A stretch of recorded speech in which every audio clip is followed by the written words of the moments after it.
জলাতঙ্ক রোগীর মতো ইসলাম আতঙ্কে তারা ভুগতে থাকে। কথা বলেন ঠিক কিনা? আমরা দেখি না?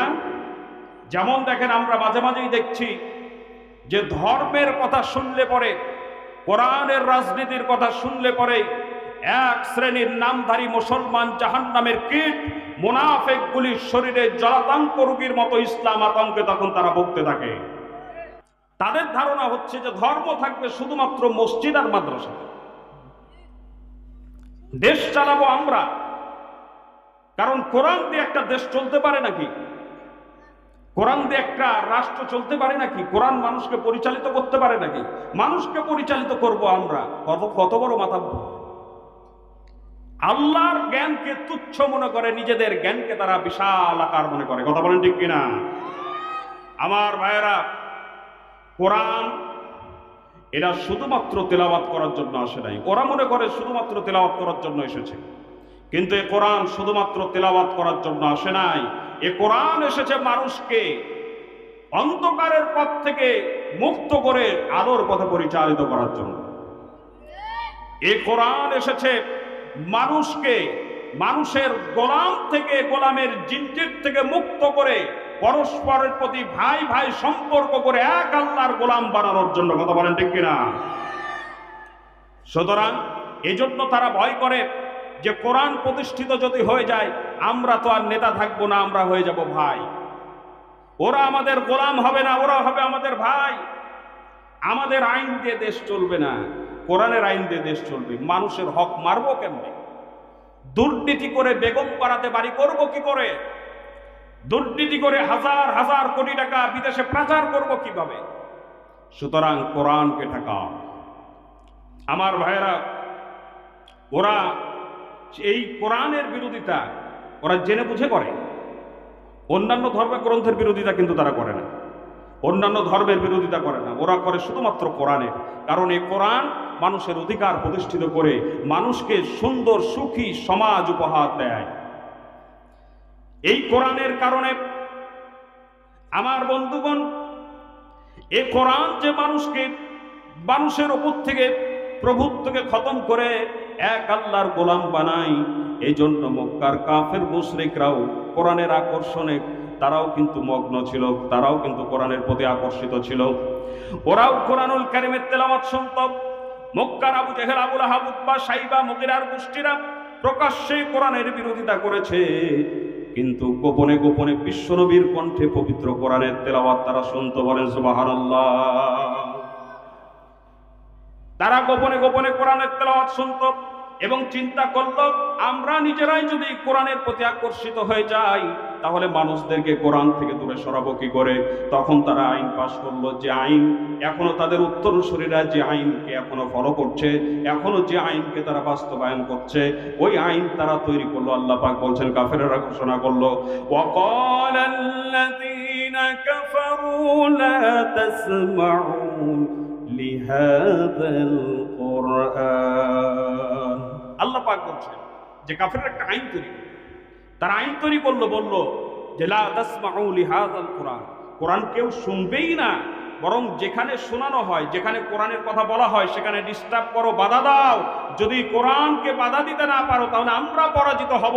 আর যদি কোরআনকে বাধা দিয়ে যদি স্তব্ধ করে দিতে পারি, তাহলে আমরাই নেতা হয়ে যাব। ওদের আইন তাদের উত্তরসূরি হিসাবে আজকেও ফলো করছে এক শ্রেণীর নামধারী মুসলমান মুনাফিকগুলি। কথা বলেন ঠিক কিনা? আমার ভাইয়েরা, ইসলাম আল্লাহ পাক দিয়েছেন একটা মানব সমাজকে পরিচালিত করার জন্য। এটা শুধুমাত্র তেলাওয়াত করার জন্য আসে। সেই জাহিলি যুগের দিকে তাকান, যেই জাহিলি যুগে মানুষেরা মানুষের রক্ত নিয়ে ছিনিমিনি খেলতো, নারীদের ইজ্জত নিয়ে ছিনিমিনি খেলতো, মানুষের জীবনের কোনো দাম ছিল না। সেই জাহিলি যুগে যখন কোরআন আসলো, এ কোরআনকে নবীজি করলেন সংবিধান, এ কোরআন দিয়ে রাষ্ট্র পরিচালনা করলেন। অবস্থা এমন হলো, কোরআন প্রতিষ্ঠিত হওয়ার কারণে যারা মানুষের রক্ত নিয়ে হোলি খেলতো, তারা মানুষের রক্তের পাহারাদার হয়ে গেল। যারা নারীদের ইজ্জত নিয়ে ছিনিমিনি খেলতো, তারা নারীদের ইজ্জতের পাহারাদার হয়ে গেল। মানুষ যেখানে ঘরের দরজা বন্ধ করে ঘুমাতে পারত না, সেখানে মানুষ ঘরের দরজা খুলে ঘুমাবার সুযোগ পেয়েছিল। নবীজি বললেন, খৈরুল কুরুনি করনি, সর্বশ্রেষ্ঠ যুগ হচ্ছে আমার যুগ। সুবহানাল্লাহ। সুতরাং যারা কোরআনের রাজনীতি মানে না, কোরআনের রাজনীতি নিজেরাও করে না, আপনাকে বলি না যে আপনি একটা রাজনৈতিক দল যেটা আছে ওটার দল আপনি করেন, আপনার দলকে আপনি ইসলামিক দল বানিয়ে দেন। কথা বলেন ঠিক কিনা? আপনারটাকে আপনি ইসলামিক দল বানিয়ে দেন, কারণ আপনি মুসলমান। কিন্তু ওরা নিজেরাও ইসলামের পথে চলবে না, অন্যদেরকেও চলতে দেবে না। এদেরকে বলা হয় তাগুত। এদের বিরুদ্ধে সমস্ত নবীরা দাওয়াত দিয়েছে। এদেরকে বর্জন করার জন্য সমস্ত নবীদের দাওয়াত ছিল। আল্লাহ পাক বলছেন, ওয়ালাকাদ বাআসনা ফি কুল্লি উম্মাতির রাসূলা আন ইউবুদুল্লাহা ওয়াজতানিবুত তাগুত। ওয়ালাকাদ বাআসনা ফি কুল্লি উম্মাতির রাসূলা, এমন কোন জাতি নাই, এমন কোন দল নাই যেই জাতির কাছে আমি নবী প্রেরণ করি নাই। নবীরা গিয়ে তাদের জাতিকে কথা বলে দাওয়াত দিয়েছেন, আনি আবুদুল্লাহ, আল্লাহর ইবাদত করো, ওয়াজতানিবুত তাগুত, তাগুতকে পুরোপুরি ভাবে বর্জন করো। সমস্ত নবী দাওয়াত ছিল এটা। তাগুত কি? তাগুত ওই শক্তিকে বলা হয় যে শক্তি নিজে আল্লাহর হুকুম মানে না, অন্যরাও যেন মানতে না পারে সেজন্য বাধা প্রতিবন্ধকতা তৈরি করে। সুতরাং এরা নিজেরাও কোরআনের রাজনীতি মানবে না, অন্যরাও যেন কোরআনের রাজনীতি করতে না পারে সেই জন্য বাধা প্রতিবন্ধকতা করছে। আল্লাহ পাক বলছেন ওদের বিরুদ্ধে সমস্ত নবীরা দাওয়াত দিয়েছেন তাদেরকে বর্জন করার জন্য। সুতরাং আমাদেরকে ইসলামের পথে আসতে হবে, কোরআনকে মেনে চলতে হবে। কোরআন এসেছে আমাদেরকে পরিচালিত করার জন্য। আল্লাহ পাক যেন আমাদের সকলকে সে তৌফিক দান করেন। আমরা সকলে বলি আল্লাহুম্মা আমিন। একটু সামনের দিকে এগিয়ে আসেন, খালি জায়গাগুলি পূরণ করে নেন। লোকজন আস্তে আস্তে বাড়ছে, আপনারা একটু সামনের দিকে এগিয়ে আসেন, এই জায়গাগুলিকে পূরণ করে দেন। এদিকে ফাঁকা আছে, আপনারা পিছনের গুলো সামনে চলে আসেন, ফাঁকা জায়গা পূরণ করে। আমার ভাইরা, সুতরাং মানুষ ইসলাম থেকে দূরে সরে গেছে। এর মূল কারণ হচ্ছে যে মানুষ মৃত্যুবরণ করবে। আজকের যেমন এই মাহফিলটা হচ্ছে গোরস্থানের উদ্যোগে, ওই জগৎটাতে যেতে হবে, ওই বাড়ির বাসিন্দা একদিন হতে হবে, এটাকে মানুষ ভুলে গেছে। এর মৃত্যুকে মানুষ অস্বীকার করে না, মৃত্যুকে মানুষ অস্বীকার করে না, কিন্তু মৃত্যুকে ভয় করে। আমি যদি মৃত্যুকে ভয় করতাম, আপনি যদি মৃত্যুকে ভয় করতেন, আপনাকে পিটায়াও চারানা পয়সার ঘুষ খাওয়ানো যেত না। কথা বলেন ঠিক কিনা? আপনি যদি মৃত্যুকে ভয় করতেন, আপনাকে পিটিয়েও মদ পান করানো যেত। আপনি যদি মৃত্যুকে ভয় করতেন, আপনাকে পিটিয়েও জেনা করানো সম্ভব হতো না। ঠিক কিনা? কিন্তু আমরা মৃত্যুকে ভয় করি না, মৃত্যুকে বিশ্বাস করি, কিন্তু মৃত্যুকে ভয় করি না। অথচ মৃত্যুবরণ আমাদেরকে করতেই হবে, মৃত্যু আমাদেরকে বরণ করতেই হবে। মৃত্যু থেকে বাঁচার কোনো পথ নাই, মৃত্যু থেকে পালানোর কোনো পথ নাই। কুল্লু নাফসিন যায়কাতুল মাউত। আল্লাহ পাক বলছেন প্রত্যেকটি জীবকে মৃত্যুর স্বাদ গ্রহণ করতেই হবে, এতে কোনো সন্দেহ নাই। সন্দেহ আছে নাকি? কারো সন্দেহ আছে মৃত্যু সম্পর্কে? অনেকে অজ্ঞতার বশে আল্লাহকে অস্বীকার করতে পারে, অনেকে নবীকে অস্বীকার করতে পারে, অনেকে কোরআনকে অস্বীকার করতে পারে, কিন্তু মৃত্যুকে অস্বীকার করার মতো দুঃসাহস কেউ দেখাতে পারে নাই। কথা বলেন ঠিক কিনা? কারণ মৃত্যুকে অস্বীকার করার সাহস কারো নাই। কারণ এটা আমরা দেখছি, পৃথিবীতে যতগুলি বাস্তব জিনিস রয়েছে তার ভিতরে অন্যতম বাস্তব জিনিসের নাম হচ্ছে মৃত্যু। মৃত্যু আমরা সবাই চোখের সামনে দেখছি, এটাকে অস্বীকার করার কোনো সুযোগ নাই। আমার ভাইয়েরা, কিন্তু আমরা মৃত্যুকে ভয় করি না, মৃত্যুর পরের জগৎকে আমরা ভয় করি না, অথচ আমাদেরকে মৃত্যুবরণ করতেই হবে। কোনো পরিচয় দিয়ে মৃত্যুকে ঠেকানো যাবে না, কোনো পরিচয় দিয়ে মৃত্যু থেকে বাঁচা যাবে না। হরতাল করে, আন্দোলন করে, সংগ্রাম করে, কোনো কিছু করেই মৃত্যুকে ঠেকানো যাবে না। আন্দোলন করে অনেক দাবি দাওয়া আদায় করা যায়, আন্দোলন সংগ্রাম করে অনেক কিছু করা যায়, কিন্তু আন্দোলন সংগ্রাম করে মালাকুল মউতকে ঠেকানো যাবে না। কথা বলেন ঠিক কিনা? একদিন চলে যাব আমরা সবাই, থাকবো না আমরা কেহ, শুধু মাটির নিচে পড়ে রবে রে মন, শুধু মাটির নিচে পড়ে রবে রে মন। যতই হরতাল মিছিল করো, যতই করো প্রতিবাদ, একদিন সবাইকে নিতে হবে মৃত্যুর স্বাদ। ঠিক কিনা? হরতাল করে, আন্দোলন করে, সংগ্রাম করে মৃত্যুকে ঠেকানো যাবে না। মৃত্যু আমাদেরকে অবশ্যই বরণ করতে হবে, এরপর আমাদেরকে ওই জগতে যেতে হবে। গোরস্থান কোন দিকে? এটাই পাশেরটা। আল্লাহ পাক যারা এখানে শোয়া আছেন, আল্লাহ পাক তাদেরকে মাফ করেন, ক্ষমা করেন, তাদের কবরকে যেন আল্লাহ পাক জান্নাতের বাগানে পরিণত করেন। আমরা সকলে বলি আল্লাহুম্মা আমিন। আরো জোরে বলেন আমিন। বিরক্ত হচ্ছেন নাকি? বিরক্ত হলে শেষ করে দেব। আল্লাহ পাক আমাদের সকলকে কবুল করেন, বলি আমিন। এটাই হচ্ছে কোরআনের আকর্ষণ। এটা কি আপনাদেরকে এখানে টাকা দেওয়া হবে? আলোচনার পরে খেতে দেওয়া হবে? 1 টাকার অন্তত চকলেট দেওয়া হবে? কেন এসেছেন? সারাদিন কাজ করে ক্লান্ত শরীর নিয়ে রাতের আরামের ঘুমকে হারাম করে এ কোরআন শোনার জন্য এসেছে। আল্লাহ তুমি সাক্ষী থাকো, আল্লাহ তুমি সাক্ষী থাকো, এই লোকগুলি তোমার কোরআনের মহাব্বতে এসেছে। হাসরের ময়দানে কোরআনের সুপারিশ সকলকে দান করে দেব, বলি আমিন। আমরা শেষ পর্যন্ত থাকবো তো? বিরক্ত হলে আমাকে একটু টাচ দেবেন, হুজুর শেষ করেন, আর হচ্ছে না, শেষ করে দেব, কিন্তু উঠবেন না, কিন্তু উঠবেন না। আল্লাহ পাক আমাদের সকলকে শেষ পর্যন্ত কবুল করেন, আমরা বলি আমিন।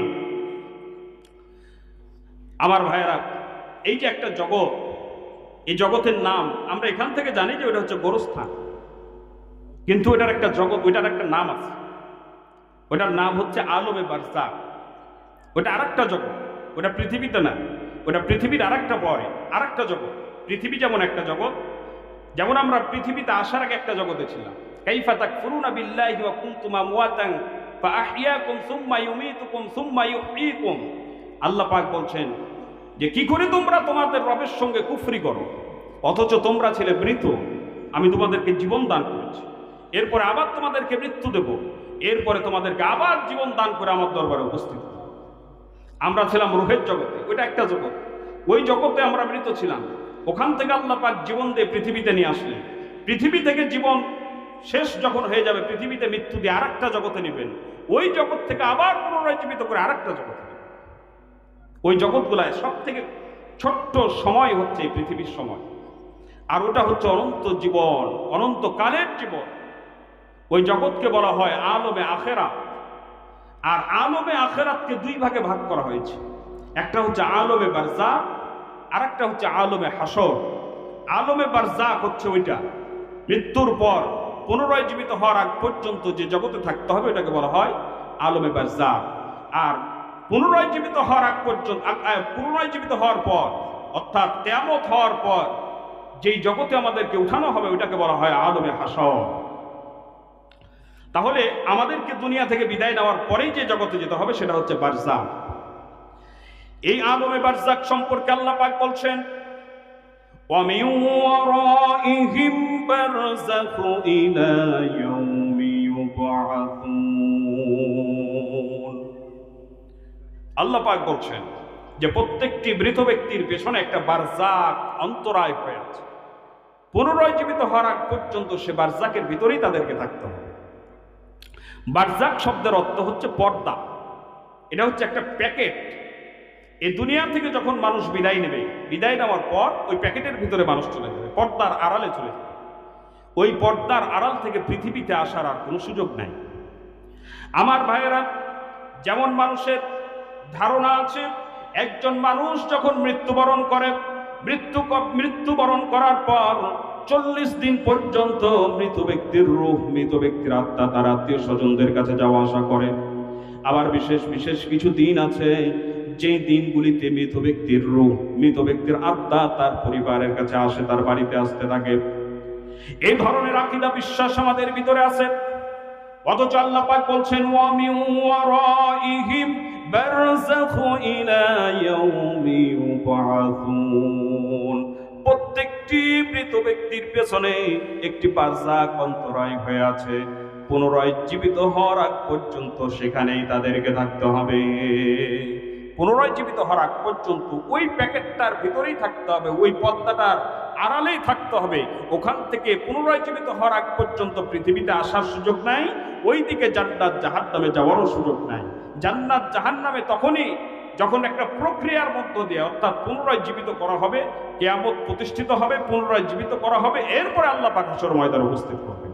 তার আগ পর্যন্ত এই বারজাখে, এই কবরের জগতেই থাকতে হবে। ওখান থেকে পৃথিবীতে আসার, আত্মীয় স্বজনের কাছে রূহ আসার কোনো সুযোগ নেই, কারণ আছে তো আরেকটা জগতে, আছে আরেকটা জগতে, আলমে বারজাখে, উনি তো পৃথিবীতেই নাই। সুতরাং ওটা রহস্যময় একটা জগৎ। ওই জগৎকে আবার দুই ভাগে ভাগ করা হয়েছে। আমি কোরআন হাদিস থেকে সরাসরি আলোচনা করবো। আপনারা যদি মনে করেন যে আমি কোনো কেচ্চা কাহিনী বলতে এসেছি, তাহলে আপনারা ভুল করবেন, কারণ এটা কোরআনের মাহফিল, আপনারা কষ্ট করে এসেছেন কোরআন শুনতে। আমি যদি কোরআন না শোনাই, অন্য কিছু শোনাই, আপনাদেরও কষ্ট বৃথা, এই আয়োজনটাও বৃথা, ঠিক কিনা আমার ভাইয়েরা? সুতরাং আলমে বারজাখকে আবার দুই ভাগে ভাগ করা হয়েছে। কয় ভাগে? সবাইকে বলতে হবে কয় ভাগে, আরো জোরে বলতে হবে কয় ভাগে? দুই ভাগে। আলমে বারজাখকে আল্লাহ রাব্বুল আলামিন দুই ভাগে ভাগ করেছেন। একটার নাম হচ্ছে ইল্লিন, এই ইল্লিন, আরেকটার নাম হচ্ছে সিজ্জিন। ইল্লিন এটা জান্নাত নয়, কিন্তু আল্লাহ রাব্বুল আলামিন জান্নাতের পরিবেশ দিয়া, জান্নাতের আবহাওয়া দিয়ে আল্লাহ রাব্বুল আলামিন এই ইল্লিনকে তৈরি করে রেখেছেন। কারণ যারা দুনিয়াতে আল্লাহর জন্য জীবন দিল, আল্লাহর দ্বীন প্রতিষ্ঠিত করার জন্য লড়াই করলো, আল্লাহর দ্বীনের জন্য সংগ্রাম করলো, আল্লাহর দ্বীনের জন্য দুনিয়ার টাটকা টাটকা সুখগুলিকে বিসর্জন দিল, ওই মানুষগুলি যেহেতু মৃত্যুবরণ করার পরপরই জান্নাতে যেতে পারছে না। কারণ জান্নাতে যাওয়ার একটা প্রক্রিয়া রয়েছে। মৃত্যুবরণ করবে, কিয়ামত হবে, পুনরায় জীবিত করা হবে, তারপরে বিচার ফায়সালা করে আল্লাহ রাব্বুল আলামিন জান্নাত দেবেন। কিন্তু যতদিন পর্যন্ত জান্নাত না হচ্ছে, কিয়ামত না হচ্ছে, ফায়সালা না হচ্ছে, ততদিন পর্যন্ত তাদেরকে একটা জান্নাতি রেস্ট হাউসে আল্লাহ রাব্বুল আলামিন আরামের রেস্ট করার জন্য, ওয়েট করার জন্য যেই জায়গাটাতে রাখবেন, সেই জায়গাটার নাম হচ্ছে ইল্লিন। বলেন সুবহানাল্লাহ। ওটার নাম হচ্ছে ইল্লিন, জান্নাতি রেস্ট হাউস, জান্নাতি আবহাওয়া দিয়ে, জান্নাত না কিন্তু জান্নাতের একটা পরিবেশ দিয়ে আল্লাহ পাক এই ইল্লিনকে তৈরি করেছেন। আরেকটার নাম হচ্ছে সিজ্জিন। এই সিজ্জিন এটা জাহান্নাম না, কিন্তু জাহান্নামের পরিবেশ দিয়ে আল্লাহ পাক এই সিজ্জিন তৈরি করেছেন। যে সমস্ত মানুষগুলি দুনিয়াতে আল্লাহর দ্বীনের বিরোধিতা করেছে, কোরআনের বিরোধিতা করেছে, নিজেদের মতবাদকে প্রতিষ্ঠিত করতে চেয়েছে, আল্লাহর দ্বীনের সঙ্গে বিদ্রোহীর ভূমিকা পালন করেছে, কোরআনের সঙ্গে বিদ্রোহীর ভূমিকা পালন করেছে, কোরআনের আয়াতগুলিকে অবজ্ঞা করেছে, আল্লাহকে অবজ্ঞা করে চলেছে, ওই সমস্ত মানুষগুলি মৃত্যুবরণ করার পর পরে যেহেতু জান্নাত জাহান্নামে যেতে পারছে না, এই জন্য যতদিন পর্যন্ত কিয়ামত প্রতিষ্ঠিত না হচ্ছে, ততদিন পর্যন্ত জাহান্নামের একটা পরিবেশ আল্লাহ রাব্বুল আলামিন এই কবরের এই সিজ্জিনের ভিতরে তৈরি করে রেখেছেন। কিয়ামত না হওয়া পর্যন্ত, কিয়ামত পর্যন্ত তাদেরকে এই সিজ্জিনের ভিতরে কঠিন যন্ত্রণা ভোগ করতে হবে, কবরের আযাব তাদেরকে সহ্য করে চলতে হবে। একটা মুহূর্তের জন্য আযাব বন্ধ হবে না, কারণ ওরা হচ্ছে জাহান্নামী। যারা কোরআনের আয়াতগুলিকে, ইন্নাল্লাযীনা কাযযাবু বিআয়াতিনা, আল্লাহ পাক বলেন যারা আমার কোরআনকে অস্বীকার করেছে অথবা আমার আয়াতগুলিকে অবজ্ঞা করেছে, যে আল্লাহ কি জানে, কোরআন কি পারে? কোরআনের কোনো ক্ষমতা আছে মানুষকে শান্তি দেওয়ার? কোরআন দিয়ে রাজনীতি, ধর্ম নিয়ে কোরআনের ব্যবসা, বিভিন্নভাবে কোরআনকে গালি দেয়, অবজ্ঞা করে। আল্লাহ পাক তাদেরকে যে জান্নাতে দেবেন না, দৃষ্টান্ত সহকারে বোঝাচ্ছে, দৃষ্টান্ত সহকারে বুঝিয়ে আল্লাহ পাক বলছেন যারা আমার কোরআনকে অবজ্ঞা করবে, কোরআনের বিরোধিতা করবে, ওদের জান্নাতে যাওয়া কতটা অসম্ভব শুনো। ইন্নাল্লাযীনা কাযযাবু বিআয়াতিনা, যারা আমার কোরআনকে অস্বীকার করবে এবং যারা অবজ্ঞা করবে, এদের জন্য আসমানের দরজা খোলা হবে না, এদের জন্য আসমানের দরজা খোলা হবে না। হাত্তা ইয়ালিজাল জামালু ফি সামিল খিয়াত, এদের জান্নাতে যাওয়া ততটা অসম্ভব। ছুঁচের ছিদ্র দিয়ে উট প্রবেশ করা যতটা অসম্ভব, এই আল্লাহদ্রোহী কোরআনের বিরোধিতাকারীদের জান্নাতে যাওয়া ঠিক ততটাই অসম্ভব। সূচের ছিদ্র দিয়ে মা বোনেরা যে কাঁথা সেলাই করে, সুতো ঢুকান, ওই যে হচ্ছে ছিদ্র, ওটাতে সুতা ঢুকাতেই তো সমস্যা হয়। আল্লাহ পাক বলছেন ওই ছোট্ট ছিদ্র দিয়ে যেমন বিশাল উট ঢোকা অসম্ভব, এই লোকগুলি জান্নাতে যাওয়া ঠিক ততটাই অসম্ভব। সুতরাং ওরা আমার বিধানকে মানলো না, নামাজ পড়লো না, রোজা রাখলো না, আমার হুকুম মতো জীবনযাপন করলো না, ইসলামের বিধানকে মেনে চললো না, পর্দা করে চললো না। মা বোনেরা, মা বোনেরা কি আজকাল পর্দা করে? আজকালকার যে পর্দা, শয়তান খুশি হয়, আল্লাহ খুশি হয় না পর্দা দেখে। এমন টাইট ফিটিং, আবার খুবই টাইট বোরখা, আবার মাঝাতে একটা ফিতা দেয়, ফিতা দিয়ে টাইট করে কি বুঝাতে চায় আমরা তো সবাই বুঝি, ঠিক কিনা? কি বুঝাতে চায় বুঝি না? আপনারা মনে হয় বুঝেন না, সবাই বুঝি। কতটা নিকৃষ্ট মানের রুচি হলে নিজেদের সৌন্দর্য, নিজের যৌবনকে, নিজের ইজ্জতকে, নিজের দেহকে প্রকাশ করতে পারে। মরতে হবে একদিন, জবাব দিতে হবে হাসরের ময়দানে। পর্দা করা এটা হচ্ছে ফরজ। এই যে এশারের নামাজ পড়লাম, এটা যেমন ফরজ, 5 ওয়াক্ত নামাজ যেমন ফরজ, আর 2 দিন পর রোজা যেমন ফরজ, মেয়েদের পর্দা করে চলা ঠিক তেমনই ফরজ। শুধু বোরখা না, পর্দা করে চলা। যেগুলা বোরখা পরে এটা ফরজ নয়।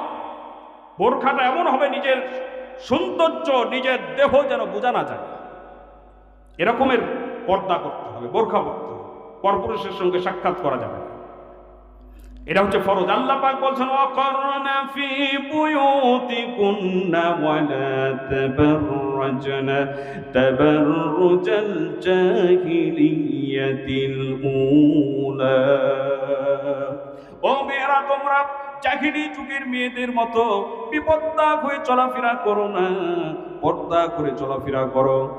এটা হচ্ছে আল্লাহ পাকের হুকুম। পর্দা করে চলা এটা হচ্ছে মেয়েদের জন্য ফরজ, অবশ্যই পর্দা করে চলতে হবে।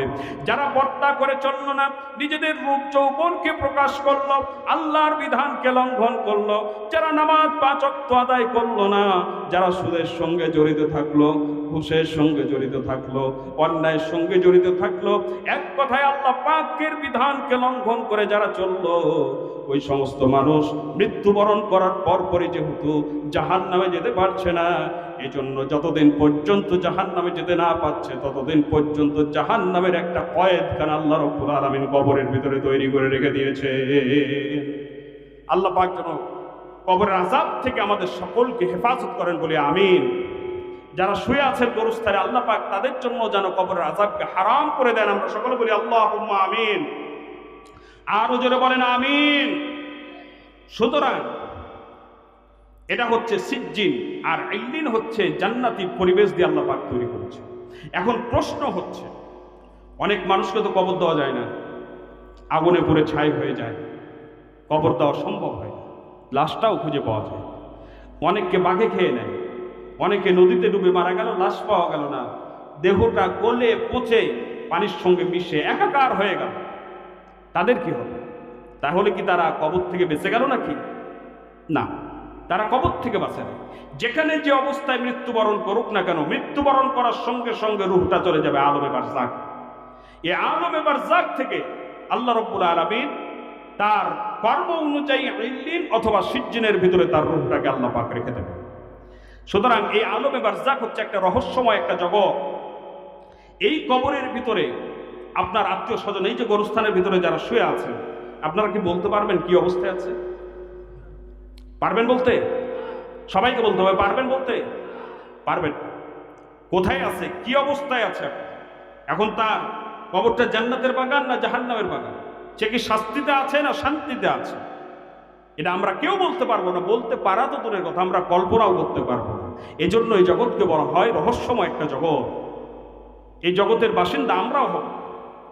আমরা যারা হেলাফেলা করে দুনিয়ায় জীবনযাপন করছি, আমাদেরকেও ওই জগতের বাসিন্দা হতে হবে, আলমে বারজাকের বাসিন্দা আমাদেরকেও হতে হবে।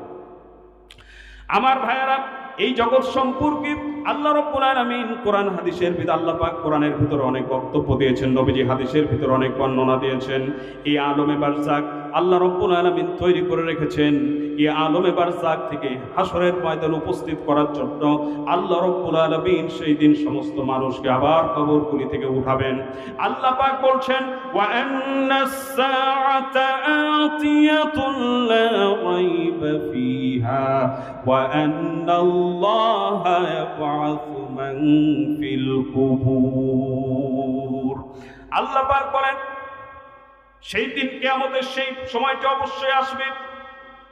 সেই দিন সমস্ত মানুষকে কবরগুলি থেকে উঠানো হবে।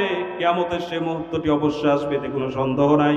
আর সেই দিন আল্লাহ কবরে শায়িত সমস্ত মানুষকে সেই দিন কবর থেকে উঠাবেন। হযরত আদম আলাইহিস সালাম থেকে শুরু করে নিয়ে দুনিয়া ধ্বংসপ্রাপ্ত হওয়া পর্যন্ত যত মানুষ দুনিয়ার আলো বাতাসে এসেছিল, সমস্ত মানুষকে আল্লাহ রাব্বুল আলামিন সেই দিন কবরগুলি থেকে বের করবেন। আল্লাহ পাক বলছেন, ওয়া নুফিখা ফিস সূরি ফাইযা হুম মিনাল আজদাসি ইলা রাব্বিহিম ইয়ানসিলুন। সেই দিন সিংহায় একবার ফুৎকার দেওয়া হবে, আর সঙ্গে সঙ্গে সমস্ত মানুষ তাদের রবের দরবারে উপস্থিত হওয়ার জন্য কবরগুলি থেকে বের হয়ে পড়বে। সমস্ত মানুষ কবর থেকে বের হবে, কেউ বাদ পড়বে না। যত মানুষ দুনিয়াতে এসেছিল সমস্ত মানুষকে আল্লাহ পাক কবর থেকে বের করবেন। অবস্থা এমন হবে না যে আল্লাহ রাব্বুল আলামিন অসংখ্য মানুষকে কবর থেকে বের করছেন, এই অসংখ্য মানুষের ভিড়ে আমি একটু কবরের ভিতরে লুকায় থাকি, হাসরের ময়দানে উপস্থিত হব না, অথবা সময়টা এদিক ওদিক কাটায় দেই, হাসরের ময়দান বিচার শেষ হওয়ার পর হাসরের ময়দানে উপস্থিত হবে, এরকমের কোনো সুযোগ থাকবে না। বরং এ ধরনের চিন্তাও কারো মাথার ভিতরে আসবে না। কবর থেকে উঠার সঙ্গে সঙ্গেই হাসরের ময়দানের দিকে দৌড়াতে থাকবে, দৌড়াবে। এদিক ওদিক ঘোরা তো দূরের কথা, কবরের ভিতরে লুকায় থাকা তো দূরের কথা। আল্লাহ পাক বলছেন দৌড়াবে। আবার দৌড়াবে কিভাবে?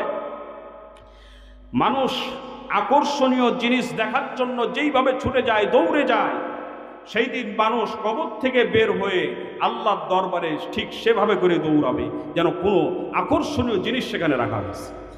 যেমন ধরেন, সোনা মসজিদে আপনারা খবর পেলেন যে 1 ঘন্টা পর মিজানুর রহমান আজাহারি সোনা মসজিদে আসবেন।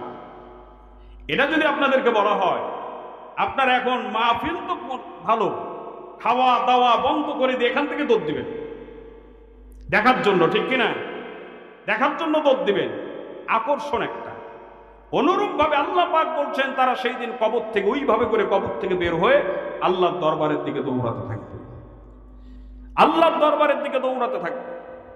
আল্লাহ রাব্বুল আলামিন বলছেন সেদিন মানুষ এমনভাবে দৌড়াবে যেন দেবতার স্থানের দিকে ছুটছে, এবং তাদের দৃষ্টি অবনত হবে। লাঞ্ছনা আর অপমান অপরাধীদেরকে চতুর্দিক থেকে ঘিরে ধরবে। আর এটা হচ্ছে সেই দিন যেই দিনের ওয়াদা তোমাদের কাছে করা হয়েছে। আজকে মানুষ এদিনকে ভুলে গেছে।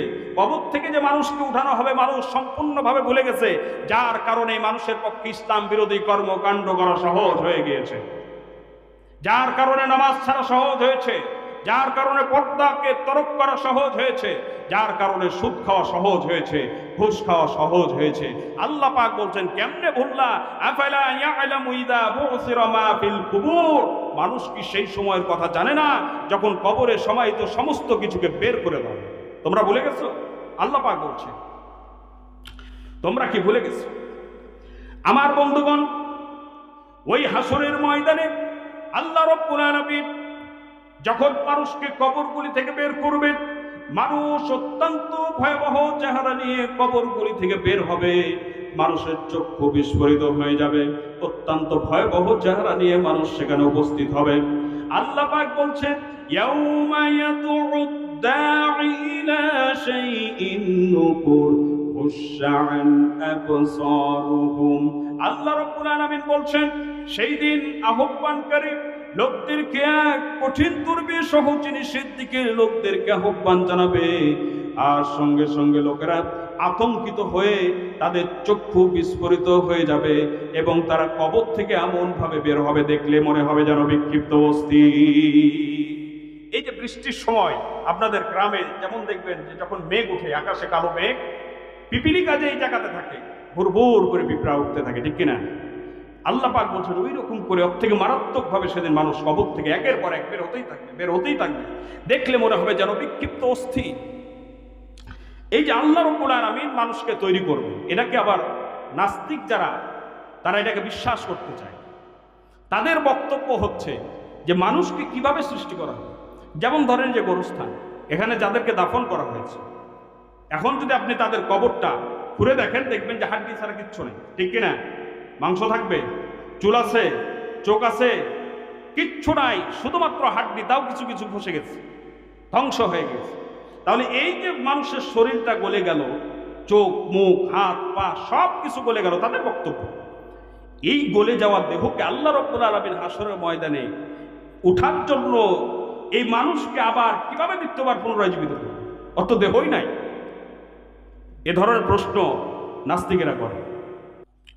তাহলে নাস্তিকরা বলে যে দেহ মানুষকে আবার, এ দেহটা, যে দেহটা মাটির সাথে গলে পচে একাকার হয়ে গেল, এ দেহ আল্লাহ পাক আবার কিভাবে করবে? প্রথমে একটু বোঝায় বিজ্ঞান দিয়ে। বিজ্ঞান বলছে যে পৃথিবী হচ্ছে অসংখ্য পরমাণু দ্বারা গঠিত। বিজ্ঞানের এই থিওরি অনুযায়ী কোনো জিনিসই নিঃশেষে ধ্বংস হয়ে যায়। যেমন ধরেন এই যে একটা প্লাস্টিক, এই প্লাস্টিককে যদি এখন আমি ভেঙে গুঁড়া করে যদি ফেলে দিই, এটা নিঃশেষ হয়ে গেল, কিন্তু ধ্বংস হবে না, এটা মাটির সাথে মিশে থাকবে, এটা মাটির সাথে মিশে থাকবে। মানুষের দেহ অসংখ্য পরমাণু দ্বারা গঠিত, এটা নিঃশেষ হয়ে গেল, এটা মাটির সাথে মিশে গেল, কিন্তু ধ্বংস হলো না। মানুষের দেহর পরমাণুগুলি মাটির সাথে মিশে একাকার হয়ে থাকে।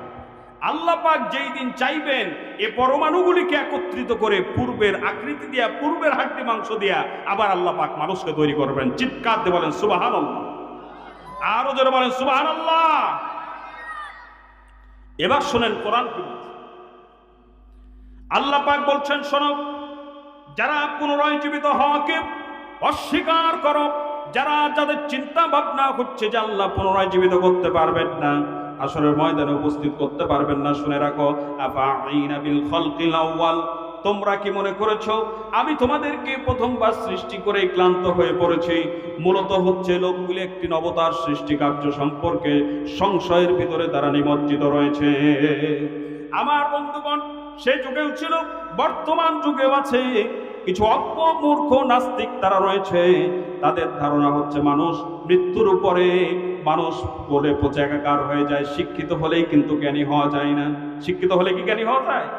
বড় বড় ডিগ্রি অর্জন করতে পারেন, আপনি ডক্টর হতে পারেন, আপনি ডাক্তার হতে পারেন, আপনি ইঞ্জিনিয়ার হতে পারেন, আপনি প্রফেসর হতে পারেন, কিন্তু এই কোরআনের জ্ঞান যদি আপনার না থাকে, আপনি সব থেকে বড় মূর্খ, ঠিক কিনা? আবু জেহেল নাম শুনেন নাই? ওটা কিন্তু ওর নাম না, ওর নাম ছিল আবুল হাকাম, জ্ঞানের বাবা, জ্ঞানীর বাবা। কিন্তু আর ভিতরে এত বড় জ্ঞানী যাকে আবুল হাকাম বলে ডাকা হয়, যে জ্ঞানীদের বাবা। কিন্তু এই কোরআনের জ্ঞান না থাকার কারণে অত বড় জ্ঞানী, কিন্তু কোরআনের জ্ঞান নাই। নবীজি তার নাম দিলেন আবু জেহেল, মূর্খের পিতা। তাহলে যত বড় জ্ঞানী হও না কেন, কোরআনের জ্ঞান যদি তোমার ভেতরে না থাকে, তুমি জ্ঞানী নয়, তুমি শিক্ষিত মূর্খ, ঠিক কিনা? শিক্ষিত মূর্খ। কিন্তু আফসোস লাগে, কোরআন দিলেন আল্লাহ পাক চলার জন্য, কিন্তু মুসলমান কোরআন দিয়ে তো চলেই না, বরং কোরআন পড়তে হয় কিভাবে অধিকাংশ মুসলমান জানে না। কোরআন বানান করতে পারে না, আবার যারা পারে তারা ওয়ারাত্তিলিল কুরআনা তারতিলা, আল্লাহ পাক তার তিলের সাথে কোরআন পড়া ফরজ করেছেন, এ তার তিলের সাথে সহি শুদ্ধভাবে কোরআন তেলাওয়াত করতে যাবে। কি জবাব দেবেন যখন আল্লাহ পাক ধরবেন? পারবেন জবাব দিতে? আল্লাহ পাক তো ধরবেন না, ছেড়ে দেবেন?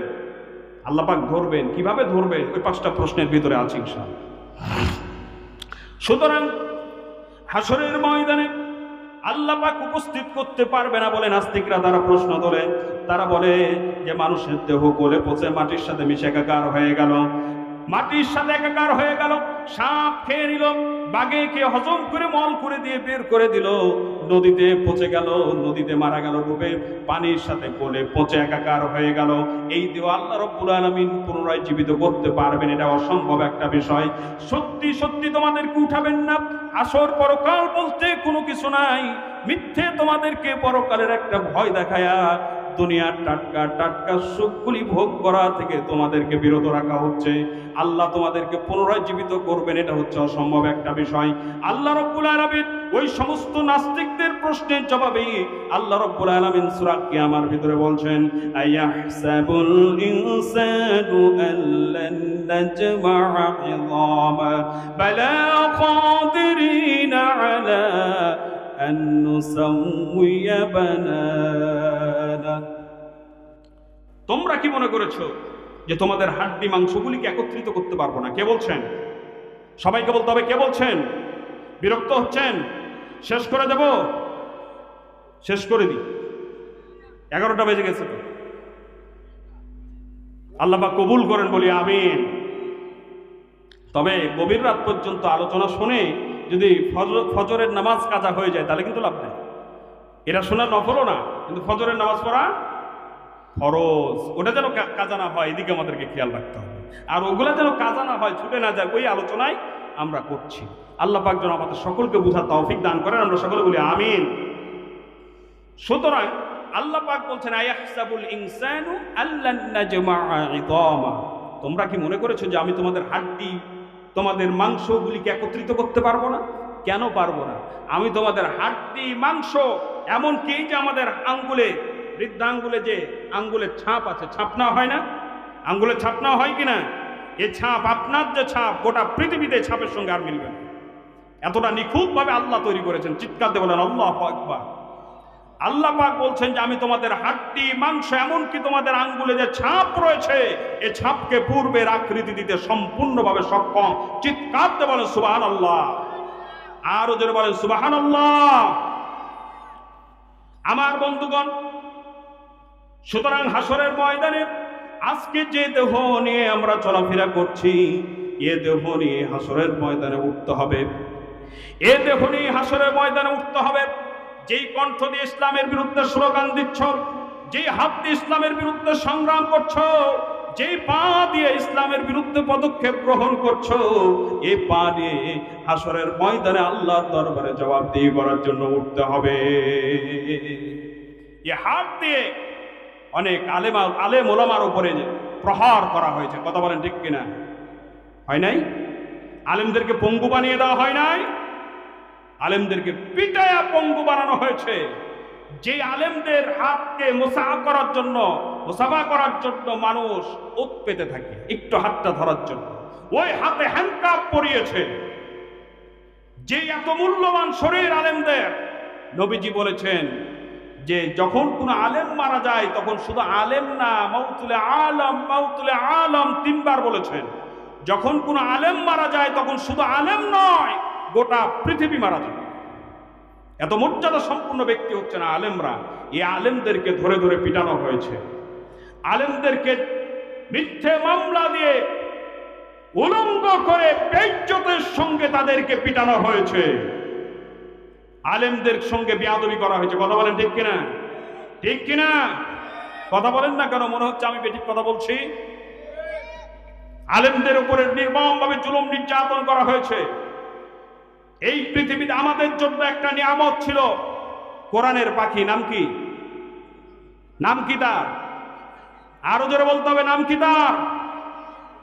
আল্লাহু আকবার। কি আকর্ষণ! একটা মনে হয় যে কোরআনের মুজিজা থেকে তিনার প্রতি মানুষের কি আকর্ষণ ছিল। তিনার প্রত্যেকটি মাহফিল ছিল এক একটা ইতিহাস। কথা বলেন ঠিক কিনা? প্রত্যেকটি মাহফিল ছিল এক একটা ইতিহাস। আমরা এতদিন পর্যন্ত তাফসীর মাহফিল করে একজন মুসলমান হয় না, তার প্রত্যেকটি মাহফিলে 5 জন, 7 জন, 10 জন, 15 জন করে মুসলিম ইসলাম গ্রহণ করতো। কথা বলেন ঠিক কিনা? প্রত্যেকটি মাহফিলে অমুসলিমরা ইসলাম গ্রহণ করত। আজকে যদি আমাকে ডাকেন, আগামী বছর মাহফিল করার জন্য আমাকে ডাকবেন, কারণ আমাকে একবার ডেকেছেন, আগামী বছর আনবেন। ওই আগামী বছর বাদ দিই। আজকে আমাকে নিয়েছেন, কালকে আরেকজন বক্তা আছে, ঠিক কিনা? আমি যদি আগামীকালকে আবার আসি, এ লোকগুলি অর্ধেক কমে যাবে। আগামী বছর যদি আবার আসি, এ লোকগুলি এতটা গুরুত্ব নিয়ে আসবে না যে একবার তো শুনেছি। কিন্তু আল্লামা দেলোয়ার হোসাইন সাঈদী চট্টগ্রাম প্যারেড ময়দানে, সিলেট এমসি কলেজে, রংপুরে, বাংলাদেশের বিভিন্ন জায়গায় ধারাবাহিকভাবে প্রতি বছর তাফসীর মাহফিল করতে, একই মাহফিল 25 বছর, 30 বছর, 40 বছর, 45 বছর পর্যন্ত একই ময়দানে প্রতি বছর কথা বলেছে। শুধু তাই নয়, আমাকে যেমন আজকে নিলে কালকে ডাকলে লোক আসবে না, কিন্তু তাফসীর মাহফিল 5 দিন করা হয়, 5 দিনের প্রধান মেহমান হচ্ছে আল্লামা সাঈদী। লোক কমে না। এটা হচ্ছে কোরআনের আকর্ষণ। এটা কিসের আকর্ষণ? কোরআনের আকর্ষণ। আল্লাহ পাক তাকে মুজিজা, আল্লাহ পাক তাকে একটা জ্ঞান দান করেছিলেন। তিনি এত সুন্দরভাবে মধুর কণ্ঠে কোরআনুল কারীমের তাফসীর করতেন। একই তাফসীর যদি আমরা বারবার তার কণ্ঠে শুনি, আমরা বিরক্ত হই না। কথা বলেন ঠিক কিনা? তার আলোচনার ভিতরে কোনো কেচ্ছা কাহিনী ছিল না। আজকে দেখবেন কেচ্ছা কাহিনী শুরু হয়ে গিয়েছে, কিন্তু তার আলোচনার ভিতরে কোনো কেচ্ছা কাহিনী ছিল না। যেমন আজকে বলা হয় যে মিজানুর রহমান জাহারির মাহফিলে আল্লামা সাঈদীর থেকে বেশি মানুষ হয়। আমি তাদের এই কথার সঙ্গে একমত নয়। কারণ আল্লামা সাঈদী যখন তাফসীর মাহফিল করেছেন, তখন ছিল জনসংখ্যা কম, যোগাযোগ ব্যবস্থা কম, প্রচার মাধ্যম কম, মানুষ অত জানতো না। না জানার কারণে জনসংখ্যা কম, প্রচার কম এবং যোগাযোগ ব্যবস্থা কম। এরপরও প্রত্যেকটি মাহফিলে সেই সময় 12 থেকে 15 লক্ষ মানুষ হতো। 12 থেকে 15 লক্ষ মানুষ হতো এবং প্রত্যেকটি মাহফিলে 10 জন, 12 জন, 15 জন। একটা মাহফিলে 5 দিনের তাফসীর মাহফিলে 39 জন ইসলাম গ্রহণ করেছে। তাও সুবহানাল্লাহ বলবেন না? ওই আল্লামা সাঈদী যদি আজকে যদি থাকতেন, তাহলে কোটির হিসাব আমাদেরকে করতে হতো। মিজানুর রহমান জাহারি চাপাই সদরে তার মাহফিলের আয়োজন করা হয়, কিন্তু জায়গা দিতে পারবে না। যেখানে দেওয়া যাবে না জায়গা, এখানে তাকে জায়গা দেওয়া যাবে না। শেষ পর্যন্ত নিয়ে আসা হলো ঘোড়া স্টানের এখানে, শেষ পর্যন্ত ঘোড়া স্টানে নিয়ে আসা হলো। তাহলে মিজানুর রহমান আজহারির মাহফিলকে কেন্দ্র করে যদি এই অবস্থা হয়, আল্লামা সাঈদী আমার মনে হয় এখন যদি থাকতেন, যদি তিনি মাহফিল করতে পারতেন না, কারণ জায়গা দেওয়া সম্ভব হতো না। জায়গা দেওয়া সম্ভব হতো না। একটা জেনা ছেড়ে দিলে পারেও জায়গা দেওয়া হতো না, সম্ভব হতো না। আমরা মিজানুর রহমান আজহারিকে মহব্বত করি। কি আকর্ষণ! এটাও কোরআনের আকর্ষণ। দেখেন, মানুষ 2 দিন আগে, 3 দিন আগ পর্যন্ত মানুষ ওখানে চলে এসেছে। যেদিন তাফসীর মাহফিল করেন মিজানুর রহমান আজহারি, তার মাহফিলকে নিয়ে অনেক ষড়যন্ত্র করা হয়েছিল, অনেক ষড়যন্ত্র করা হয়েছিল। কিন্তু মিজানুর রহমান আজহারিকে মানুষ মহব্বত করে কোরআনের জন্য। যতই ষড়যন্ত্র করা হোক, ষড়যন্ত্র সফল হবে না, কারণ কোরআনের সঙ্গে যারা আছে তাদের সঙ্গে কে আছে? আরো বলতে হবে কে আছে? গোটা পৃথিবী যদি আমার বিপক্ষে চলে যায়, আল্লাহ যদি আমার সঙ্গে থাকে, মাথা থেকে একটা পশমও খুলতে পারবে না, ঠিক কিনা? ষড়যন্ত্র অনেক করা হয়েছিল এ মাহফিলকে নস্যাৎ করার জন্য, কিন্তু তারা সফল হয় নাই। কোরআনকে আল্লাহ পাক সেখানে বিজয়ী করেছেন, বলেন আলহামদুলিল্লাহ। যেদিন তিনি আলোচনা করেন, সেই দিনকা চাপাই নবাবগঞ্জ শহরের অবস্থা এমন যে লকডাউনের মতো। একজন বলে যে ঈদের মতো লাগে, আমি বললাম না, ঈদের দিন তো রাস্তায় মানুষ থাকে, আর লকডাউন যখন ছিল রাস্তাতেও ছিল না, দোকান পাশা বন্ধ ছিল। অনুরূপ অবস্থা হয়েছিল। আপনাদের এলাকাতেও নিশ্চয়ই অবস্থা হয়েছিল। গোটা চাপাই নবাবগঞ্জ, ওইদিকে রংপুর, এইদিকে নওগাঁ, রাজশাহী, নাটোর, বগুড়া থেকে মানুষ, হাজার হাজার, লক্ষ লক্ষ মানুষ উপস্থিত হয়েছে শুধুমাত্র কোরআনের আকর্ষণ। সুতরাং এ আলেম ওলামাদের উপরে যারা জুলুম করেছো, যে হাত দিয়ে জুলুম করেছো, এ হাত হাসরের ময়দানে নিয়ে আল্লাহর দরবারে উপস্থিত হতে হবে। এ হাত সেই দিন সাক্ষ্য প্রদান করবে। এ হাত দিয়ে কত মানুষের উপরে জুলুম করেছো, নির্যাতন করেছো, কত আলেমের উপরে জুলুম নির্যাতন করেছো, সাধারণ মানুষের উপর অন্যায়ভাবে জুলুম নির্যাতন করেছো। এ হাত হাসরের ময়দানে সাক্ষ্য প্রদান করবে। এ হাত নিয়ে হাসরের ময়দানে উঠতে হবে, ঠিক কিনা? সুতরাং আল্লাহ পাক বলছেন, তোমরা যে দেহ নিয়ে পৃথিবীতে চলাফেরা করছো, এ দেহ নিয়ে তোমাদেরকে হাসরের ময়দানে জবাবদিহি করার জন্য উঠতে হবে। এ দেহই আল্লাহ পাক তৈরি করবে। এ কণ্ঠ, যে কণ্ঠ দিয়ে আমি কথা বলছি, আপনারা কথা বলছেন, এই কণ্ঠ নিয়ে হাসরের ময়দানে উঠতে হবে। সুতরাং আল্লাহ পাক বলছেন, আমি তোমাদেরকে পুনরায় জীবিত করব। পরিষ্কার করে আল্লাহ পাক বলে দিচ্ছেন, কামা বাদানা আউওয়ালা খালকিন নুঈদ। পরিষ্কার কথা হচ্ছে যে আমি তোমাদেরকে প্রথমবার যেভাবে সৃষ্টি করেছি দ্বিতীয়বার তোমাদেরকে সেভাবে করে সৃষ্টি করব। চিৎকার দিয়ে বলেন আল্লাহু আকবার। আরো জোরে বলেন আল্লাহু আকবার। আমার ভাইয়েরা, এবার একটা যুক্তিতে আসে। যেমন এই যে একটা মাইক, মাউথপিস, অথবা একটা টেবিল, অথবা একটা মোবাইল, যে মোবাইলটি ভেঙে গেল, গুঁড়া হয়ে গেল, বা আমার হাত থেকে পড়ে ছিটরে গেল, ওই মোবাইলটাকে একত্রিত করা কঠিন হবে না? যখন এর পার্টস ছিল না, এর কোনো বাটন ছিল না, কোনো কিছুই ছিল না, সব কিছু তৈরি করে মোবাইল বানানো হয়েছে, ওটা বেশি কঠিন হবে না এই ভেঙে যাওয়া জিনিসগুলোকে একত্রিত করা কঠিন হবে? কোনটা কঠিন হবে? কোনটা? আগেরটা। তো যখন আমাদের কোনো কিছুই ছিল না, এক ফোঁটা নাপাক পানি, যে পানি শরীর থেকে বের করে গোসল করা ফরজ হয়ে যায়, এমন এক ফোঁটা নাপাক পানি মা পিতার থেকে মায়ের কাছে আসে, এরপরে সেই নাপাক পানিকে রক্তের পিণ্ডে তৈরি করা হলো, আল্লাহ পাক তৈরি করলেন। সেই রক্তের পিণ্ডকে মাংসের পিণ্ডে পরিণত করলেন, মাংসের পিণ্ডে হাড্ডি দিলেন, চোখ দিলেন, পা দিলেন, হাত দিলেন, যা যা প্রয়োজন কিচ্ছু ছিল না, সব কিছু দিয়ে আল্লাহ পাক মায়ের পেটের ভিতরে একটা বডি তৈরি করলেন। এরপরে তার ভিতরে একটা রূহ দিয়ে দিলেন, দেওয়ার পরে আল্লাহ রাব্বুল আলামিন আমাদেরকে দুনিয়াতে আনলেন। ওটা সব থেকে বেশি কঠিন না এই দেহটা গলে থাকবে ওটাকে একত্রিত করে হাসরের ময়দানে উপস্থিত করা কঠিন হবে? কঠিন যদি হয় ওটাই কঠিন হবে। কিন্তু আমাদেরকে প্রথমবার সৃষ্টি করেছেন কে? ও কথাই আল্লাহ পাক বলছেন কামা বাদানা আউওয়ালা খালকিন নুঈদ। পরিষ্কার কথা হচ্ছে যে আমি তোমাদেরকে প্রথমবার যেইভাবে সৃষ্টি করেছি দ্বিতীয়বার সেভাবে করেই সৃষ্টি করব। চিৎকার দিয়ে বলেন সুবহানাল্লাহ। আমার ভাইয়েরা, আল্লাহ রাব্বুল আলামিন বলছেন কামা বাদানা আউওয়ালা খালকিন নুঈদ। আমি তোমাদেরকে প্রথমবার যেভাবে সৃষ্টি করেছি আমি দ্বিতীয়বার তোমাদেরকে সেভাবেই সৃষ্টি করব। আল্লাহ রাব্বুল আলামিন দ্বিতীয়বার আমাদেরকে সৃষ্টি করবেন, এরপরে হাসরের ময়দানে উপস্থিত করার জন্য আল্লাহ রাব্বুল আলামিন যখন দ্বিতীয়বার সৃষ্টি করে কবর থেকে যখন আমাদেরকে উঠাবেন, আল্লাহ রাব্বুল আলামিন বলছেন কবর থেকে উঠিয়ে তোমাদের ব্যাপারে যে সিদ্ধান্ত নেব এটা তোমাদের চোখের সামনেই নিব, তোমাদের চোখের আড়ালে কোনো সিদ্ধান্ত আমি তোমাদের ব্যাপারে নেব না। যালিকা ইয়াউমুম মাজমু লাহুন নাস ওয়া যালিকা ইয়াউমুম মাশহুদ। হাসরের ময়দানে তোমাদেরকে একত্রিত করা হবে, এরপরে যা ঘটবে সব তোমাদের চোখের সামনে ঘটবে, গোপনে গোপনে তোমাদের ব্যাপারে কোনো সিদ্ধান্ত নেব না। আমার ভাইয়েরা, এই পৃথিবীতে যেমন আসামিকে ফাঁসানোর জন্য আসামির চোখের আড়ালে গোপনে গোপনে অনেক ষড়যন্ত্র করা হয়, নীল নকশা করা হয় আসামিকে ফাঁসানোর জন্য, কিন্তু হাসরের ময়দানে আল্লাহ রাব্বুল আলামিন কোনো আসামির ব্যাপারে গোপনে কোনো ষড়যন্ত্র করবেন না, নীল নকশা করবেন না, প্রকাশ্যে তার ব্যাপারে সিদ্ধান্ত গ্রহণ করবেন। ওই হাসরের ময়দানে আল্লাহ রাব্বুল আলামিন বলছেন হাসরের ময়দানে শরীর প্রকম্পিত হওয়ার মতো অবস্থা দেখি, চতুর্দিকে বিপদ, মাথার উপরে সূর্য, জমিন তামার, শরীরে কোনো কাপড় নাই, সম্পূর্ণ উলঙ্গ, পায়ে কোনো স্যান্ডেল নাই, জুতা নাই, কোনো কিছু নাই, উলঙ্গ অবস্থায় খালি পায়ে মাথার উপরে সূর্য, তামাজ জমিন, চতুর্দিকে মহাবিভীষিকা চলছে। আল্লাহ পাক বলেন এই কঠিন মহাবিভীষিকা দেখে এবং হাসরের ময়দানের বিশালতা দেখে মানুষ সেই দিন ভুলে যাবে দুনিয়াতে কতদিন জীবিত ছিল, দুনিয়ার 100 বছরের হায়াতকে মনে করবে দুনিয়াতে বড় জোর 1 ঘন্টা কাটিয়ে এসেছি, এর বেশি আমরা দুনিয়ায় জীবিত ছিলাম না।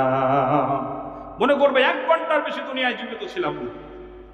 হাসরের ময়দান, হাসরের দিনটা হবে কত বড়! আমরা যেমন গণনা করি 60 সেকেন্ডে 1 মিনিট, 60 মিনিটে 1 ঘন্টা, 24 ঘন্টায় 1 দিন, 7 দিনে 1 সপ্তাহ, 30 দিনে 1 মাস, 52 সপ্তাহে 1 বছর, এইভাবে করে 50,000 বছর যত বড় লম্বা। আল্লাহ পাক বলছেন 50 আলফা সানা মিম্মা তাউদ্দুন, তোমাদের গণনা মতে 50,000 বছর যত বড় লম্বা, শুধুমাত্র হাসরের দিনটাই হবে তত বড় লম্বা। চিৎকার দিয়ে বলেন আল্লাহু আকবার। শুধুমাত্র হাসরের দিনটাই হবে তত বড় লম্বা। 50 আলফা সানা মিম্মা তাউদ্দুন।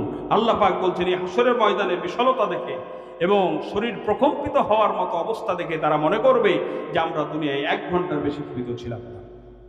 এ ভুলে যাওয়াটা সাধারণ ভুলে যাওয়া না যে দীর্ঘদিন পর্যন্ত মৃত অবস্থায় ছিল, ভুলে গেছে, স্মৃতি থেকে মুছে গেছে, না, ওই কারণে না।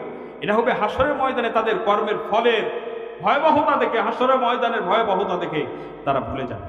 আল্লাহ পাক বলছেন ওয়ানাহশুরুল মুজরিমিনা ইয়াওমাইযিন যুরকা ইয়াতাখাফাতুনা বাইনাহুম ইল্লা বিসতুম ইল্লা আশরা। তাদেরকে হাসরের ময়দানে তাদেরকে এমন ভাবে ঘিরে আনবো যে তাদের চক্ষু বিস্ফোরিত হয়ে যাবে, ভয়তে আতঙ্কে তাদের চক্ষু বিস্ফোরিত হয়ে যাবে এবং তারা পরস্পর ফিসফিস করে বলবে যে আমরা দুনিয়ায় বড় জোর 10 দিন কাটিয়ে এসেছি, এর বেশি আমরা দুনিয়ায় জীবিত ছিলাম না। আল্লাহ পাক বলছেন শুধু তাই নয়, তাদেরকে প্রশ্ন করা হবে ক্বালা কাম লাবিস্তুম ফিল আরদি আদাদা সিনিন, দুনিয়ায় কতদিন জীবিত ছিলে? জবাবে তারা বলবে যে আমরা দুনিয়ায় একদিন অথবা এর থেকেও কম সময় দুনিয়ায় জীবিত ছিলাম। আল্লাহ পাক বলছেন শুধু তাই নয়, তারা সেই দিন হাসরের ময়দানে শপথ করে বলবে ইয়াউমা তাকুমুস সাআতু ইউকসিমুল মুজরিমুন মা লাবিসু গায়রা সাআ। আল্লাহ পাক বলেন তারা সেদিন শপথ করে বলবে যে আমরা দুনিয়ায় 1 ঘন্টার বেশি দুনিয়ায় জীবিত ছিলাম না, দুনিয়ায় আমরা 1 ঘন্টা দুনিয়ায় জীবিত ছিলাম, শপথ করে তারা বলবে। মানুষ কতটা ভয় পেলে, কতটা আতঙ্কিত হলে দুনিয়ার জীবনের সময়সীমাটা মানুষ সেই দিন ভুলে যাবে, চিন্তা করেন। আমার ভাইরা চেহারা অত্যন্ত ভয়াবহ চেহারা নিয়ে সেই দিন হাসরের ময়দানে তারা দৌড়াদৌড়ি করবে, ভুলে যাবে কতদিন দুনিয়ায় ছিল, চক্ষু বিস্ফোরিত হয়ে যাবে, চেহারা হয়ে যাবে ধুলোমলিন। এই পৃথিবীতে যেমন কত ধরনের মানুষ রয়েছে, কেউ লম্বা, কেউ বেঁটে, কেউ মোটা, কেউ পাতলা, কেউ এতটাই সুন্দর চেহারার মানুষ একবার তাকালে চোখ তাকাতে মন চায় না, চোখ ফিরাতে মন চায় না, বারবার তাকিয়ে তাকে তার সৌন্দর্যে পাগল হয়ে যায়, ঠিক কিনা? তার সৌন্দর্যে পাগল হয়ে যায়, চোখ ফিরাতে মন চায় না। আবার কতগুলি কুৎসিত চেহারার মানুষ রয়েছে, একবার তাকালে দ্বিতীয়বার তাকাতে আর মন চায় না। কিন্তু মানুষের চেহারা নিয়ে ঘৃণা করা যাবে না, অবজ্ঞা করা যাবে না, কারণ আমার চেহারার সৌন্দর্যের পিছনে আমার কোনো অবদান নাই। যা অবদান রয়েছে যে সৃষ্টি করেছেন আল্লাহ রাব্বুল আলামিন। আমাদেরকে সৃষ্টি করেছেন কে? সবাইকে বলতে হবে কে সৃষ্টি করেছেন? আল্লাহ সৃষ্টি করেছেন। আপনি আমার চেহারার পেছনে বা আপনার চেহারার পেছনে কি আপনার কোনো অবদান আছে নাকি? কিভাবে সৃষ্টি করবেন, আপনার চেহারাটা কেমন হবে, এর পিছনে কোনো অবদান আছে? কোনো অবদান নাই। সৃষ্টি করেছেন আল্লাহ। লাকাদ খালাকনাল ইনসানা ফি আহসানি তাকওয়িম। আল্লাহ পাক বলছেন আমি সবথেকে উত্তম আকৃতি দিয়ে মানুষকে সৃষ্টি করেছি। সুবহানাল্লাহ। সুতরাং কারো চেহারা নিয়ে অবজ্ঞা করলে আল্লাহ সৃষ্টিকে অবজ্ঞা করা হয়, আল্লাহকে তুচ্ছ তাচ্ছিল্য করা হয়। সুতরাং মানুষের চেহারা নিয়ে অবজ্ঞা করা যাবে না। সুতরাং কত কুৎসিত চেহারার মানুষ রয়েছে, একবার তাকালে তার দিকে তাকাতে মন চায় না, তাকে পাশে বসাতেও ইচ্ছে করে না। কিন্তু ওই কুৎসিত চেহারার মানুষ তার আমল আখলাক সুন্দর হওয়ার কারণে হাসরের ময়দানে তারা আল্লাহর প্রিয় বান্দায় পরিণত হয়ে যাবে। চিৎকারতে বলে সুবহানাল্লাহ। আবার কত সুন্দর চেহারার মানুষ আমল আখলাক খারাপ হওয়ার কারণে হাসরের ময়দানে আল্লাহর সব থেকে নিকৃষ্ট বান্দায় পরিণত হয়। এই পৃথিবীতে আমার মনে হয় সব থেকে কঠিন হচ্ছে মানুষ চেনা। মানুষকে দেখে চেনা যায় না। চেহারা খুবই সুন্দর, কথা বলে খুবই মিষ্টি মিষ্টি কথা, কথা সৌন্দর্য মাধুর্য এবং চেহারা সৌন্দর্য দেখলে মনে হয় এইমাত্র মনে হয় জান্নাত থেকে পালিয়ে এসেছে, কিন্তু মনের ভিতরে সে পশুত্বকে লালন করে, জানোয়ারের থেকেও ব্যবহার করা, ঠিক কিনা? আছে না অনেক মানুষ? এরকম অনেক মানুষ আছে, চেহারা দেখতে খুব সুন্দর, মিষ্টি মিষ্টি কথা বলে, কিন্তু মানুষকে বাঁচ দিতে ছাড়ে না, মানুষের ক্ষতি করতে ছাড়ে না। এই পৃথিবীতে সব থেকে কঠিন হচ্ছে মানুষকে চেনা। কিন্তু হাসরের ময়দানে মানুষ মানুষের চেহারা দেখেই বলে দেবে এরা জান্নাতি না জাহান্নামী। চেহারা দেখেই মানুষ বলে দেবে যারা জান্নাতি না জাহান্নামী। আল্লাহ পাক বলছেন উজুহু ইয়াওমাইযিন মুসফিরাতুন দাহিকাতুন মুস্তাবশিরা। আল্লাহ পাক বলেন সেই দিন কতিপয় মুখমণ্ডল হবে কালিমা লিপ্ত, ধুলো মলিন, কালিমা লিপ্ত, অন্ধকার সমাচ্ছন্ন, এরাই হচ্ছে অবিশ্বাসী, এরাই হচ্ছে পাপী। তারা সেই দিন আপন আপন চেহারা দিয়ে তারা পরিচিত হবে, তারা হচ্ছে অপরাধী, তারা হচ্ছে পাপী। আল্লাহ পাক আরো বলছেন, ইউরাফুল মুজরিমুনা বিসীমাহুম ফায়ুখাযু বিন-নাওয়াসি ওয়াল আকদাম। সেই দিন অপরাধীরা নিজ নিজ চেহারায় সেই দিন তারা পরিচিত হবে এবং তাদের কপালের চুলার পা ধরে চ্যাং দোলা করে তাদেরকে জাহান্নামে নিক্ষেপ করা হবে। তাদের কপালের চুল এবং পা ধরে চ্যাং দোলা করে জাহান্নামে নিক্ষেপ করা হবে। তারা সেই দিন নিজ নিজ চেহারায় সেই দিন পরিচিত হবে। তারা যে অপরাধী, এরা তাদের চেহারা দেখলেই বোঝা যাবে। আল্লাহ পাক বলছেন তাদের চেহারাটা হয়ে যাবে কালো, ধুলোমলিন, অন্ধকার, কালিমালিপ্ত। এরা হচ্ছে অপরাধী। আমার ভাইয়েরা, ওই হাসরের ময়দানে আল্লাহ রাব্বুল আলামিন সবাইকে উপস্থিত করার পর পৃথিবীতে আমরা যা কিছু করেছি এর রেকর্ডগুলি, এর সাক্ষ্য প্রমাণগুলি আল্লাহ পাক হাসরের ময়দানে উপস্থিত করবে। এখন যারা অতি গোপনীয়তার সঙ্গে পাপ করেন, মনে করেন কেউ দেখে নাই, এবার তারা একটু মনোযোগ দেন। মনে করেন খুবই গোপনীয়তার সাথে কাজগুলি করি, কেউ টের পায় না, এবার কেউ টের পাই নাকি পাই না, এবার একটু মনোযোগ। এই পৃথিবীতে এই যে আমি কথা বলছি, রেকর্ড হচ্ছে, হচ্ছে কিনা? রেকর্ড হচ্ছে। এটা দীর্ঘদিন পর্যন্ত রাখা যায়। যতদিন আমি সংরক্ষণ করে রাখবো ততদিন পর্যন্ত এটাকে সংরক্ষণ করে রাখা যায়। 10 বছর, 20 বছর, 50 বছর যদি আমি রাখি, 50 বছর পরেও যদি আমি এটা শুনি, এটা দেখি, আমি দেখতে পাবো। এই বুদ্ধিটা কে দিয়েছে? এই ভিডিও ক্যামেরা বানানোর, রেকর্ড করে রাখার বুদ্ধি কে দিয়েছেন? সবাইকে বলতে হবে কে দিয়েছেন। আরো জোরে বলতে হবে কে দিয়েছেন। ওই আল্লাহ থেকে উন্নত মানের ক্যামেরা বানাতে পারবেন না? পারবেন কিনা? শুধু পারবেন না, অলরেডি বানিয়ে আমাদের প্রত্যেকের গলাতে ঝুলাইয়ে দিয়েছে। আমাদের প্রত্যেকের গলাতে ক্যামেরা ঝোলানো আছে। আপনি কোথায় কি করছেন সব কিছু রেকর্ড হচ্ছে। আপনি মনে করছেন খুবই গোপনীয়তার সাথে পাপ করছি, কেউ টের পাচ্ছে না, কিন্তু রেকর্ড হয়ে যাচ্ছে, রেকর্ড হয়ে যাচ্ছে।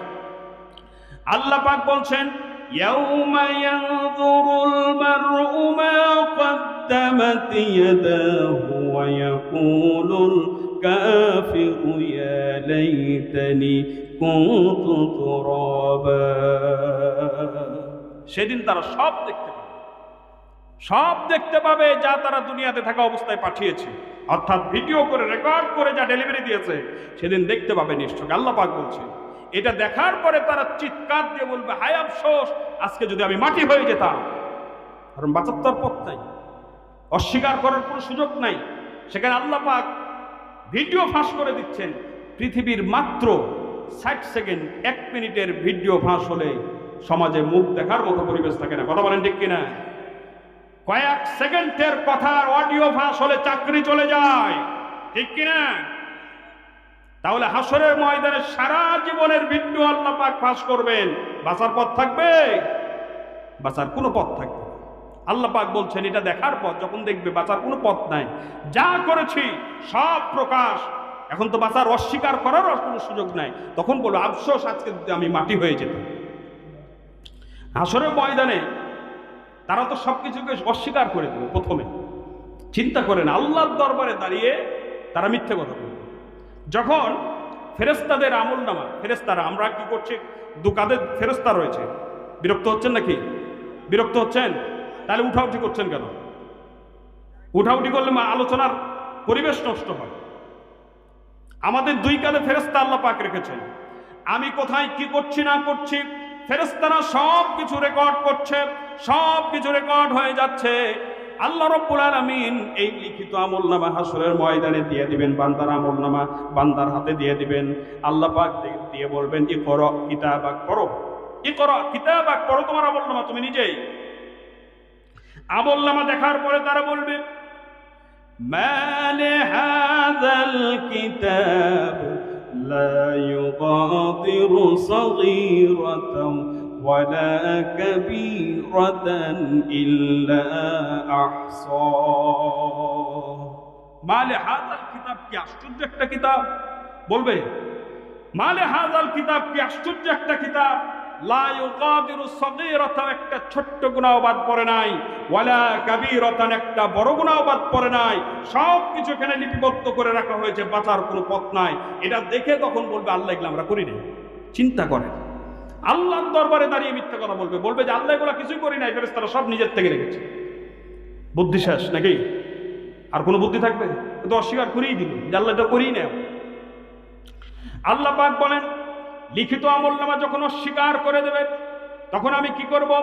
আল-ইয়াউমা নাখতিমু আলা আফওয়াহিহিম ওয়া তুকাল্লিমুনা আইদিহিম ওয়া তাশহাদু আরজুলুহুম বিমা কানু ইয়াকসিবুন। আল্লাহ পাক বলেন, যখন তারা আমার লিখিত আমলনামাকে অস্বীকার করে দেবে তখন আমি তাদের জবানকে বন্ধ করে দেব। জবান বন্ধ হয়ে যাবে, তার হাত সাক্ষ্য প্রদান করবে, তার পা হাসরের ময়দানে আমার দরবারে কথা বলবে। এই কাজগুলি সত্য, এই আমলনামা সত্য তা মিথ্যা, তার অঙ্গ প্রত্যঙ্গ আমার দরবারে সাক্ষ্য প্রদান করবে। আল্লাহর দরবারে কথা বলবে, হাতের জবান দেবে। আল্লাহ পাক বলছেন তার জবানকে বন্ধ করে দেবে যখন অস্বীকার করবে। জবান বন্ধ করে দিয়ে তার হাতের জবান দেব, পায়ের জবান দেব, হাত কথা বলবে। এই হাত দিয়ে কয়টা মেয়েকে ধরে প্রেম করেছো? এখন তো স্বীকার করবা না। পার্কের ভিতরে বসে বাকবাকুম করে ডাক দিছে, বাকবাকুম করে ডাক দেওয়ার একটা দিন গেল না? নাম কি? 14ই ফেব্রুয়ারি বিশ্ব পতিতা দিবস, ঠিক কিনা? ওটা ভালোবাসা দিবস না, ওটা হচ্ছে বিশ্ব পতিতা দিবস। কোন মুসলমানের সন্তান এই জঘন্য দিন উদযাপন করতে পারে না। যারা করেছে এরা নিজের ইমান, তো আমাদের ইমান খুব দুর্বল না? এই দুর্বল ইমানকে তারা শেষ করে দিয়েছে। আল্লাহ তাদেরকে হেদায়েত দান করেন বলি আমিন। পার্কের ভিতরে বসে 14ই ফেব্রুয়ারি বাকবাকুম বলে ডাক দিলাম, মনে বললা কেউ দেখে নেই। ঝোপঝাড়ের ভিতরে চলে গেছো, বর্ডারের ধারে চলে গেছো, মনে করছো কেউ দেখে নেয়, কিন্তু দেখছেন কে? লিখছেন কে? ফেরেশতারা। সব রেকর্ড হচ্ছে, সব রেকর্ড হচ্ছে। কত গোপনীয়তার সাথে পাপ করা হোক না কেন, সবকিছু আল্লাহ পাক রেকর্ড করছেন। এই রেকর্ডকে আল্লাহ পাক সেদিন প্রকাশ করবেন। আল্লাহ পাক বলছেন এই হাত সাক্ষ্য প্রদান করবে। পৃথিবী না জানুক আমি তো জানি, আমি কি পাপ করেছি হায়। ঠিক কিনা? মনে করছো পৃথিবীর কেউ জানে নাই, কিন্তু আমি তো জানি আমি কত বড় অপরাধী। আমার বন্ধুগণ, হাত সাক্ষ্য দেবে কয়টা মেয়ের সঙ্গে তুমি জেনা করেছো, প্রেম করেছো। মেয়েদেরকে বলি তোমার হাত সাক্ষ্য দেবে কয়টা ছেলে স্পর্শ করেছো। ছেলেদেরকে বলি কয়টা পরনারীকে স্পর্শ করেছো। এ হাত দিয়ে কি করেছো না করেছো, পা দিয়ে হেঁটে কোথায় গিয়েছো না গিয়েছো। হাত আর পা প্রত্যেকটা ঘটনার সাক্ষ্য আল্লাহর দরবারে দিয়ে দিবে। শুধু তাই নয়, যেই জামিনটার উপরে বসে আধা ঘন্টা 1 ঘন্টা বাকবাকুম বলে ডাক দিলা, ওই জামিনটাও হাসরের ময়দানে কথা বলবে। আফালা ইয়ালামু, আল্লাহ পাক বলছেন যে হাসরের ময়দানে মাটি কথা বলবে, মাটি আল্লাহর দরবারে সাক্ষ্য প্রদান করবে। মাটির জবান আল্লাহ রাব্বুল আলামিন হাসরের ময়দানে দিয়ে দিবেন। হাসরের ময়দানে মাটি কথা বলবে। এই আয়াতটি যখন নাজিল হলো, নবীজি তখন সাহাবীদেরকে জিজ্ঞেস করলেন, ও আমার সাহাবীরা, তোমরা কি বলতে পারো হাসরের ময়দানে মাটি কোন অবস্থার বর্ণনা আল্লাহর দরবারে দেবে? সাহাবীরা বললেন, এই বিষয়ে আল্লাহ এবং তার রাসূল সবথেকে ভালো জানেন। নবীজি বললেন, ও আমার সাহাবীরা শোনো, হাসরের ময়দানে মাটি পৃথিবীর প্রত্যেকটি পুরুষ লোক এবং প্রত্যেকটি নারী লোক সম্পর্কে আল্লাহর দরবারে সাক্ষ্য প্রদান করবে। এই মাটির ওপরে তারা যা যা করেছে প্রত্যেকটা ঘটনার বিস্তারিত বর্ণনা আল্লাহর দরবারে দিয়ে দিবে। বাজার পথ থাকবে না, বাজার পথ থাকবে। ইয়াউমাইযিন তু'রাদুনা লা তাখফা মিনকুম খাফিয়া, আল্লাহ পাক বলছেন সেই দিন সব প্রকাশ করে দেওয়া হবে, তোমাদের কোনো তথ্য সেদিন লুকিয়ে থাকবে না। সেদিন হাসরের ময়দানে কত সাধু ধরা পড়বে আল্লাহ রাব্বুল আলামিন ভালোভাবে। যে আলোচনা করলাম ওটা আপনাদের একটু পকেটে ভরে দিই, যে আমাদেরকে একদিন মরতে হবে, কবরে যেতে হবে, কবর থেকে আল্লাহ পাক উঠিয়ে হাসরের ময়দানে উপস্থিত করবেন, আমাদের বিচার করবেন। এবং এই বিচার করার জন্য আমাদের সাক্ষ্য প্রমাণ আল্লাহ পাক উপস্থিত করবেন এবং আমাদের অঙ্গ প্রত্যঙ্গগুলি কথা বলবে। সুতরাং এজন্য আমাদেরকে পরকালের জবাবদিহিমূলক জীবনযাপন করতে হবে। হাসরের ময়দানে আমার অঙ্ক তো কথা বলবেই, এই অঙ্ক যেন আমার বিরুদ্ধে সাক্ষ্য প্রদান না করে, এজন্য আমাকে সেভাবে জীবনযাপন করতে হবে। আল্লাহ পাক যেন আমাদের সকলকে সে তৌফিক দান করেন। আমরা সকলে বলি আল্লাহুম্মা আমিন। আরও জোরে বলেন আমিন। আর সামনে মাহে রমাদান বেশি দিন নাই। আল্লাহ পাক যেন আমাদের সকলকে রমজান মাসের রোজাগুলি সঠিকভাবে সুস্থতার সাথে রাখার তৌফিক দান করেন। আমরা সকলে বলি আল্লাহুম্মা আমিন। রমজান মাসের রোজা এটা কারোর জন্য জীবনের শেষ রোজা। গত বছর আমরা একসঙ্গে অনেকে রোজা রেখেছি, তার ভিতর থেকে অনেকে দুনিয়া থেকে বিদায় নিয়েছে। এবছরও যারা রাখবো আগামী বছর নাও পেতে পারি। এই জন্য জীবনের শেষ রোজা হিসাবে আমরা রমজান মাসের রোজা, রমজান মাসকে কাজে লাগাবো। আমরা পরিকল্পনা করব, পরিকল্পিতভাবে রমজান মাসের একটু 2 মিনিট কথা বলি রমজান নিয়ে, যে পরিকল্পিতভাবে আমরা রমজানটাকে কাটাবো। কিভাবে? যে আপনাকে এখন থেকে একটা পরিকল্পনা নিতে হবে। আপনি তাহাজ্জুদের নামাজ প্রতিদিন আদায় করবেন। আপনাকে খাবার, সাহারি খাওয়ার আধা ঘন্টা 1 ঘন্টা আগে উঠতে হবে। ওটাকে পরিকল্পনা করবেন এবং ওটার প্র্যাকটিস করার জন্য এখন থেকে আপনাকে শুরু করে দিতে হবে। তার 1 নম্বর গেল। 2 নম্বর হচ্ছে প্রত্যেক ফরজ নামাজের পর অন্তত, সময় যদি না থাকে, প্রত্যেক ফরজ নামাজের পর অন্তত 2-3 পৃষ্ঠা করে হলেও কোরআনুল কারীমের তেলাওয়াত করুন। এরপরে প্রত্যেক ফরজ নামাজের পর অন্তত 2 রাকাত করে হলেও নফল নামাজ আদায় করতে হবে। এরপরে রমজান মাসে অন্তত 1 জন করে ইফতার করার সামর্থ্য যদি থাকে, বাইরের কোনো গরিব মিসকিনকে, অভাবী মানুষকে আমরা 1 জন করে হলেও অন্তত ইফতার করাবো। কারণ আপনি সারাদিন না খেয়ে থেকে রোজা রাখলেন, এই রোজা রেখে আপনার যে সওয়াব হলো, আরেকজন রোজাদারকে ইফতার করালে পারে ওই সওয়াব, সমপরিমাণ সওয়াব আল্লাহ আপনার আমলনামায় লিখে দেবেন। সুবহানাল্লাহ। কিন্তু যাকে ইফতার করালেন ওর আমলনামাতে একটুও কম পড়বে না। সুবহানাল্লাহ। এজন্য আপনি প্রতিদিন অসংখ্য রোজার সওয়াব নিতে পারেন। কিভাবে? প্রতিদিন যদি আপনি অনেকগুলি মানুষকে, অনেকগুলি রোজাদারকে যদি আপনি ইফতার করান, অনেকগুলি রোজার সওয়াব আল্লাহ পাক আপনার আমলনামাতে লিখে দেবেন। সুবহানাল্লাহ। তাহলে এই পরিকল্পনা নিতে হবে। আর সব থেকে গুরুত্বপূর্ণ পরিকল্পনা যেটা নিতে হবে, যে আপনার জীবনে সব থেকে বড় পাপাচারমূলক কাজ কি আছে এটা আপনি চিন্তা করবেন। আপনাকে ওয়াদা করতে হবে এই রমজান মাসে সে কাজকে আমি ত্যাগ করে দিলাম। আর আরেকটা পরিকল্পনা করতে হবে যে আপনি নামাজ পড়েন না বা গুরুত্বপূর্ণ আল্লাহ পাকের কোন ইবাদতটা মানেন না, ওই ইবাদতটা রমজান মাস থেকে শুরু করার একটা ইরাদা আপনি করবেন। এইভাবে পরিকল্পিতভাবে রমজান মাসে আগাতে হবে। কারণ রমজান মাস অত্যন্ত গুরুত্বপূর্ণ মাস। এ রোজা, রমজান মাসের রোজা শুধু আমাদের উপরে আসে নাই, যত নবী রাসূল এসেছিলেন প্রত্যেক নবীর শরীয়তেই আল্লাহ পাক রোজাকে ফরজ করে রেখেছিলেন। বলেন সুবহানাল্লাহ। আল্লাহ পাক বলছেন, ইয়া আইয়ুহাল্লাযীনা আমানু, হে ঈমানদারেরা, কুতিবা আলাইকুমুস সিয়াম কামা কুতিবা আলাল্লাযীনা মিন ক্বাবলিকুম, তোমাদের উপরে, হে ঈমানদারেরা, তোমাদের উপর রোজাকে ফরজ করা হয়েছে যেমন ভাবে ফরজ করা হয়েছিল তোমাদের পূর্ববর্তীদের উপরে।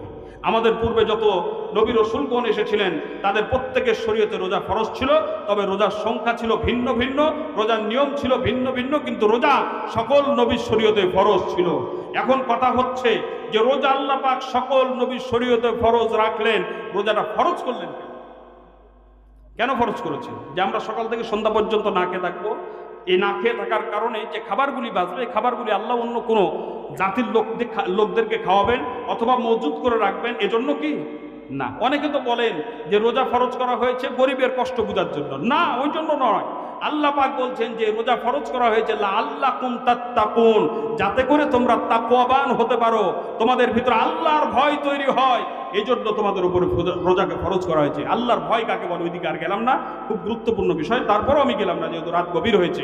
এরপরে আসেন যে রমজান মাস, আরেকটা কথা শেষ করা, রমজান মাসের এত গুরুত্ব কেন? রমজান মাসে একটা নফল একটা ফরজের সমান, একটা ফরজ 70টি ফরজের সমান, প্রত্যেকটি নেক কাজের সওয়াব ৭৭ গুণ পর্যন্ত বৃদ্ধি করে দেওয়া হয়। কেন? কারণটা কি? কারণ হচ্ছে আল্লাহ পাক বলছেন, শোনো কেন এত সওয়াব রমজান মাসের, এত গুরুত্ব রমজান মাসের। শাহরু রমাদানাল্লাযী উনজিলা ফীহিল কোরআন, এটা হচ্ছে সেই মাস যে মাসে আমি আল্লাহ কোরআন নাজিল করেছি। সুবহানাল্লাহ। আর যে রাত্রে কোরআন নাজিল করেছেন ওই রাতের মর্যাদা আরো বেশি দিয়েছেন। সুতরাং আল্লাহ পাক আমাদের সকলকে রমজান মাসের রোজা সঠিকভাবে রাখার তৌফিক দান করেন, বলি আমিন। আল্লাহ পাক আমাদের সকলকে হেদায়েত দান করেন, দ্বীনের পথে সঠিকভাবে চলার তৌফিক দান করেন। আমরা সকলে বলি আল্লাহুম্মা আমিন।